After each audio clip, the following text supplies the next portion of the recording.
เฮลโลสบายดีทุกคนสบายดีพ่อแม่พี่น้องเบิดสุขุสุกคนเลยจ้าสังนิสละก็บ่ได้อัดคลิปให้ทุกคนเบิ่งหลายมื้อแล้วพี่น้องเนาะเพราะว่าสละก็บ่ว่างแน่แล้วก็บ่ค่อยมีเวลาหยังประมาณนี้นะทุกคนนี่มื้อนี้สละก็เลยสิมาตัดคลิปอันนี้เป็นคลิปเก่าแหละที่สละถ่ายคลิปมาแต่ก่อนแล้วเนาะก็เลยมาตัดในมื้อนี้เนาะทุกคนเพราะว่าเมื่อวานนี้อีแม่ก็บ่สบายหยังประมาณนี้ก็ละเข้าโรงพยาบาลอีหยังเนาะก็ละหาก็ออกของหมอมื้อนี้สละก็เลยมีเวลามาตัดคลิปแต่ว่าเป็น คลิปที่สละดองไหวแต่ตัวนี้นี่มาเห็นคลิปดองไหวตัวดองไหวไปทายตัวไปลกมันพวกอายเนาะก็เลยดองไหวอยู่ในนี้ก็เลยว่ามาตัดคลิปให้ FC เบิ่งก่อนผู้ใดที่กำลังท้อแท้ในการดำรงชีวิตหรือการทำมาหากินเนาะพี่น้องมาเบิ่งคลิปสละนี่เด้ออย่าฝ่าท้อใจพี่น้องขนาดซาวมันต้นนี่ราคามันนี่ลดลงทุกมือซาวมันต้นยังบ่มีการท้อถอยเลยเนาะทุกคนปีหน้ายังสิปลูกต่อเลยเพราะว่ายังให้กำลังใจตัวเองอยู่เนาะว่าปีหน้าปีนี้มันราคามันบ่ค่อยดีปีหน้าอาจจะดีขึ้นกว่าเก่าเนาะพี่น้องผู้ใดที่กำลังท้อถอยในการดำรงชีวิตหรือการทำมาหากินเนาะเฮ็ดหยังแบบว่าบ่ค่อยสะดวกอิหยังประมาณนี้ก็อย่าเผาท้อถอยต้องให้กำลังใจตัวเองเด้อจ้านี่คือส่วนสาวมันต้นหรือว่าส่วนสาวไร่สาวนาคือพวกเฮานี่ก็บ่มีการท้อถอยเลยพี่น้องปีนี้ราคามันต้นบ่ค่อยดีเนาะราคามันต้นเริ่มลดลงแต่ละมื้อเนาะพี่น้องสูงสุดก็ฮอดกิโลหนึ่ง2,000กีบเนาะพี่น้องก็บ่มีการท้อถอยใดๆเลยเนาะแต่แรกๆก็มีการน้อยใจอยู่น้อยนึงนะพี่น้องว่าโอ้ปีกายราคามันดีมาปีนี้ราคามันบ่ค่อยดีได้เงินน้อยเนาะแต่เอาไปเอามาคิดไปคิดมานะพี่น้องได้เงินน้อยดีกว่าบ่ได้นะพี่น้องก็เลยว่าตัดสินใจลกมันเบิดเลยเนาะพี่น้องเพราะว่าที่แรกพวกอ้ายเพิ่นก็คิดว่าสิจงไว้ก่อนเนาะมันอีหยังว่าลกปีหน้าบ่หรือว่าจังใดหยังปานนี้เนาะเพิ่นปรึกษากันพอดีคิดไปคิดมาก็ย้ามาได้ปีหน้าต้องได้ขุดใหม่ปีนี้ได้ซำนี้ก็เอาซำนี้นะพี่น้องเนาะได้5-6 ล้าน7-8 ล้านก็ย้ามันเนาะปีนี้ก็ได้ส่วนของมันได้5-6 ล้านก็โอเคปีหน้าเฮาก็เริ่มปลูกใหม่บ่ต้องเฮ็ดโตเก่าหันนะคันสมมุติว่าปีนี้เนาะเฮาปลูกปีนี้เฮาบ่ได้ลกปีนี้ไปลกปีหน้าก็ลกแต่โตเก่ามันก็ซ้ำเก่าหันนะพี่น้องคิดว่าปีนี้ได้5 ล้านปีหน้าน่าสิได้10 ล้านก็ได้ตัวใหม่มานะพี่น้องก็เลยว่าตัดสินใจลกมันขายเบิดเลยเนาะพี่น้องก็เลยว่าปีหน้านี่ต้องไหลจงละมันต่อปีหน้านี่สิได้ปลูกมันอีกคือเก่าพี่น้องบ่มีการท้อถอยใดๆเลยเนาะมีแต่ให้กำลังใจตัวเองเลยว่าปีหน้ามันต้องดีกว่าเก่าถ้าบ่ดีก็ย้ามันเนาะพอได้เงินเนาะพี่น้องก็เฮาบ่มีชีวิตอีหยังเฮาบ่ได้มีเวียกงานเฮ็ดแนวใดเลยพี่น้องเฮาก็ต้องได้เฮ็ดเวียกตัวนี้แหละเป็นเวียกชีวิตประจำวันของเฮาหรือว่าวิธีหาเงินแบบของคนเฮาเนาะพี่น้องเนาะต่างคนต่างหาแบบว่าคือเฮาอยู่บ้านนอกจังซี่เนาะบางครั้งก็เฮ็ดนาปลูกเขาวบางที่ก็ปลูกมันเฮ็ดกะเพราขายเนาะบางที่ก็ไปออกให้งานนำเวียดนำจีนเนาะพี่น้องคนเฮามีหลายทางสิเลือกเลยเนาะแล้วแต่เฮาสิเลือกทางเดินชีวิตของเฮาเองเนาะพี่น้องเนาะ สิ่งใดที่เฮามักสิ่งใดที่เฮาถนัดเฮ็ดไปเลยพี่น้องบ่ต้องลังเลเนาะถ้าเฮาลังเลมันก็ยังซ้ำเก่ามันก็บ่มีหยังดีขึ้นเฮาต้องลองล้มลุกคลุกคลานเฮาก็ต้องสู้ดิ้นรนเนาะพี่น้องสมมุติว่าเฮาเฮ็ดตัวนี้แล้วมันบ่โอเคปีหน้าเฮาก็ต้องลองเฮ็ดอีกรอบหนึงบางทีมันสิโอเคกับเฮาก็มีเนาะบางครั้งคือปีนี้และสาวมันต้นอยู่ไสก็เขาก็จมเนาะว่าปีกายไหนราคามันดีปีนี้ราคามันบ่ดีบางคนก็ท้อถอยว่า สิบ่ปลูกบ่ยังแหละบัดคิดไปคิดมาต้องปลูกอีกเทื่อหนึงต้องเบิ่งอีกปีหน้าเนาะถ้าว่าปีหน้ามันบ่โอเค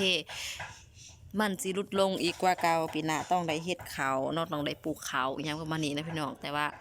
เฮาก็ต้องได้เฮ็ดนานํเนาะปลูกข้าวนํปลูกมันต้นนํพี่น้องเพื่อว่ามีข้าวกินแล้วก็มีเงินใช้อิหยังประมาณนี้เนาะผู้ใดที่ว่าเฮ็ดเวียก อยู่บ่อนใดก็ตามกำลังท้อถอยใจเนาะว่าสิออกจากงานบ่หรือว่าสิเปลี่ยนงานใหม่บ่อย่าเผาเด้อพี่น้องเด้อบอกเลยว่าถ้าเฮาเปลี่ยนงานเรื่อยๆชีวิตของเฮามันบ่มีหยังดีขึ้นเลยมีแต่ว่าสิเบิดเงินไปซื่อๆสมมุติว่าเฮ็ดเวียกบ่อนนี้แล้วเงินเดือนแบบว่า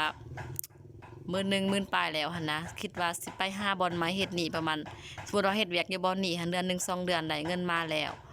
แล้วก็ยังสิไปย้ายบ่อนใหม่อีกเราต้องเริ่มจากศูนย์ใหม่ๆเริ่มจากศูนย์ใหม่ๆชีวิตของเรามันบ่มีหยังดีเลยเนาะทุกคนมีแต่ต้องสู้ซนเนาะน้องเนาะบ่ว่าจะเฮ็ดเวียกงานใดก็ต้องอดทนใช้ความอดทนพยายามนี่แหละ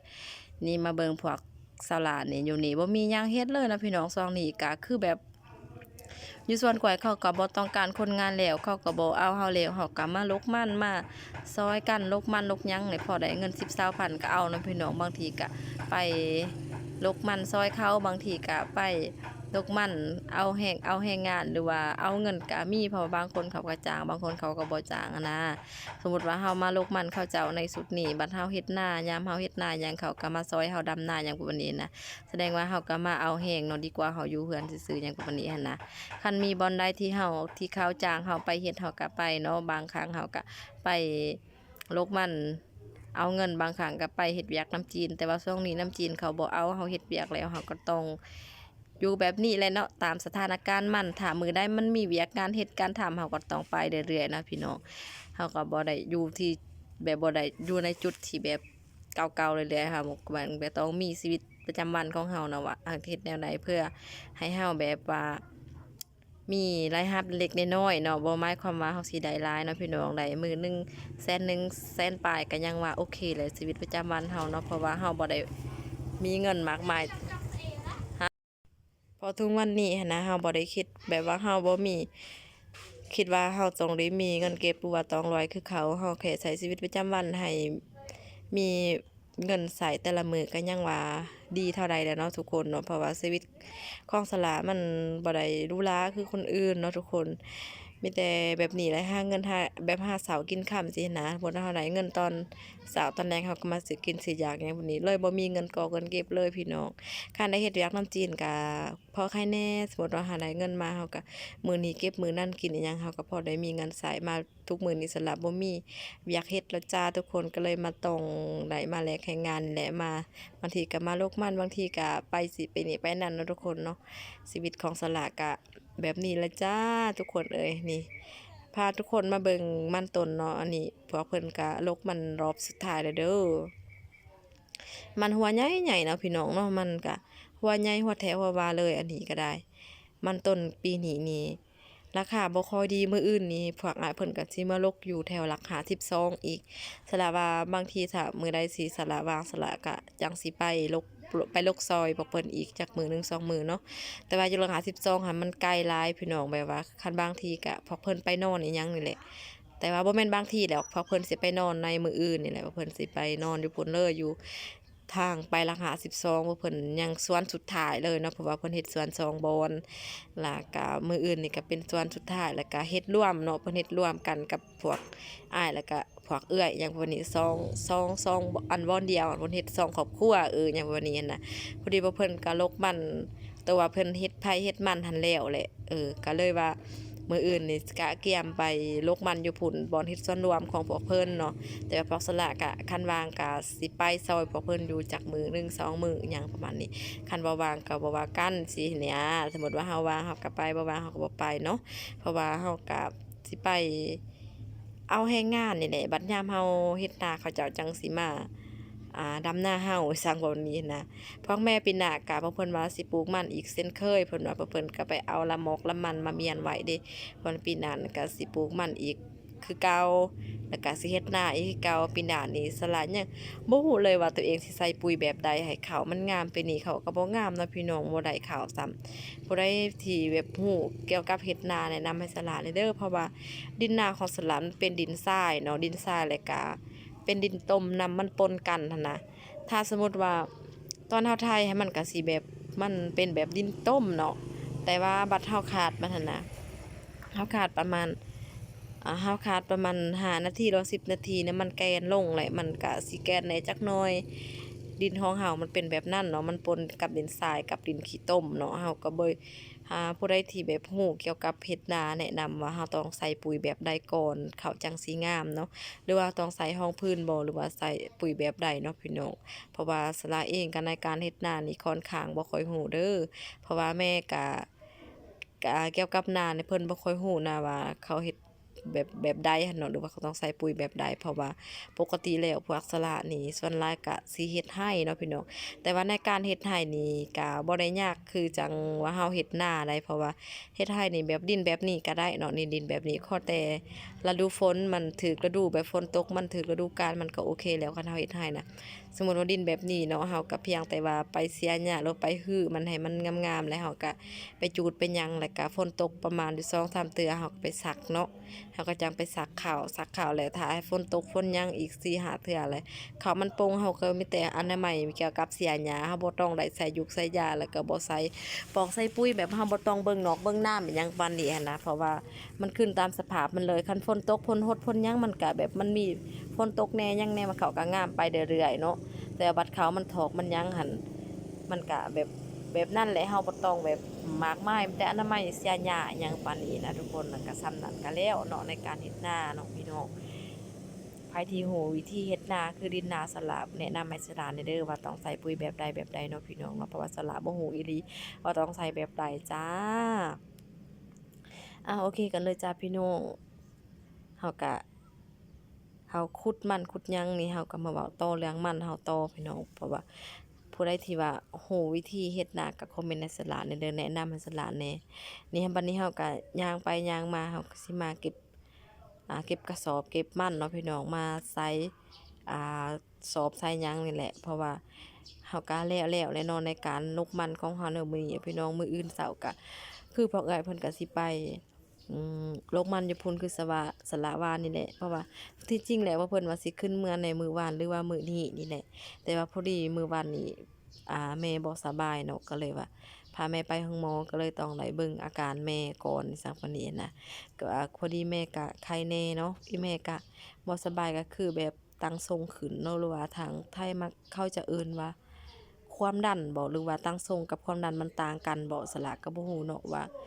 การแพทย์เขาเอิ้นสิใดหั้นนะว่าความดันกับตั้งทรงมันคือกันบ่หรือว่ามันต่างกันเนาะพี่น้องแต่ว่าทางเฮานี่มักจะเอิ้นว่าตั้งทรงขึ้นเนาะตั้งทรงขึ้นน่ะ เฮาก็แบบมันมียาให้มันลดลงเนาะแต่ว่าคันตั้งทรงรุดนี่มันสิปัวยากแหน่จักหน่อยทางแพทย์ว่าเนาะแต่ว่าตั้งทรงรุดนี่มันบ่มียาให้เครียดแบบมันบ่มียากินให้ตั้งทรงขึ้นหยังประมาณนี้หั้นนะแต่ว่าตั้งทรงขึ้นนี่มันมียาให้กินแล้วมันต้องรุดเนาะสมมุติว่าคือเฮาเป็นแห้งเนาะคืออีแม่นี่เป็นแห้งแล้วเขาวางยาดีตั้งทรงให้เพิ่นแห้งเซาเนาะเพิ่นกินวานนี้และก็เขาแทกตั้งทรงเพิ่นนำแล้วก็ส่งน้ำให้เพิ่น แล้วก็ทั้งเป็นกระเพาะเนาะเพิ่นก็เจ็บกระเพาะแน่เขาส่งยา2ถุงแล้วก็เขาซักยา2เทื่อเนาะประมาณนี้แล้วก็เขาวางยาให้เพิ่นกินแน่แล้วก็เบิ่งอาการในตอนเช้านี้พอดีว่าน้ำยาก็เบิดแล้วพอดีเพิ่นก็แบบแข็งแรงแน่แข็งแรงไวแน่พอดีทางแพทย์เพิ่นก็เลยให้เฮาออกของหมอเนาะประมาณนี้เนาะทุกคนพอดีเฮาก็ได้กลับมาเรือนเป็นที่เรียบร้อยแม่ก็ปลอดภัยอย่าง ดีเลยแต่ว่ายาหั้นต้องได้กินตลอดเนาะยาตั้งทรงหั้นนะยาดีตั้งทรงหั้นต้องได้กินเรื่อยๆเพราะว่าเขาว่าคันเฮาบ่กินยาตัวนั้นเพราะว่าเฮาเป็นตั้งทรงหั้นนะทุกคนผู้ใดที่เป็นตั้งทรงหั้นต้องได้กินประจำเขาว่าคันเฮาบ่กินเวลามันขึ้นแรงๆจังซี้มันสิเฮ็ดให้สมองเลือดในเส้นเลือดในสมองแตกอิหยังประมาณนี้เนาะทานหมอเพิ่นแนะนำแล้วก็ประเภทศีลประเภทไข้เขาก็บ่ให้กินคือประเภทศีลงัวศีลควายอิหยังศีลบอกศีลแบะอิหยังเขาก็บ่ให้กินเนาะ แต่ว่าศีลในประเภทศีลหมูกินได้เลยศีลปลาศีลปูนี่กินได้เนาะแต่ว่าเป็นศีลสัตว์ใหญ่ว่าซั่นซะเขาบ่ให้กินเนาะคืออีแม่เขาก็เป็นพยาธิแต่ว่าเพิ่นก็ปลอดภัยเรียบร้อยแล้วเขาก็ดีใจเลยเนาะทุกคนเมื่อวานนี้ไปนอนโรงหมอไปนอนโรงหมอคืนหนึ่งเนาะแล้วก็กลับมาเฮือนในมื้อเช้านี้โอเคกันเลยทุกคนนี่เราก็สิมาเว้าเรื่องนอกเรื่องนาสารพัดเลยในนี้เนาะทุกคน